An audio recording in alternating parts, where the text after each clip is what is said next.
एकदा स्वागत आणि बातमी आहे विधान परिषद निवडणुकी संदर्भातली। विधान परिषदेच्या 9 जागांसाठी येत्या 12 मे या दिवशी मतदान होणार आहे। 9 जागांपैकी एक जागा महाविकास आघाडीच्या वाट्याला येणार आहे आणि या जागेवर महाविकास आघाडीच्या 3 पक्षांपैकी कोण उभं राहणार हा पेच आहे। उद्धव ठाकरेंनी पुन्हा उमेदवारी स्वीकारली तरच आपला पाठिंबा असेल असं काँग्रेस प्रदेशाध्यक्षांनी स्पष्ट केलंय। मात्र उद्धव ठाकरे उमेदवारी स्वीकारणार नसले तर शिवसेनेत इच्छुकांची मोठी रांग आहे। यात अंबादास दानवे, सुषमा अंधारे अशा नेत्यांचा समावेश आहे।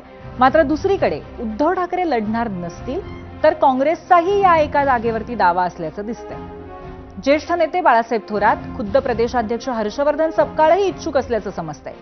हर्षवर्धन सपकाळ यांनी आज दिल्ली गाठली। उद्धव ठाकरे जागा लढणार नसतील तर ही जागा काँग्रेसलाच मिळावी यासाठी त्यांनी हायकमांडला साकडंही घातलंय। आता याच अनुषंगाने आपण दुसरा प्रश्नही पाहूया आणि त्याचबरोबर वेळेअभावी आज आपण त्याचा कौलही पाहणार आहोत। जाऊयात पोल सेंटरला। जास्त न्याय करू शकेल 49,000 मतं आलेली आहेत आणि शिवसेना ठाकरे या पक्षाला 71% लोकांनी कौल दिलाय। 19% लोक म्हणतायत राष्ट्रवादी शरदचंद्र पवार, तर 10% लोक म्हणतायत की काँग्रेस न्याय देऊ शकेल। आणि याबरोबरच 0 आवरमध्ये आज आपण इथेच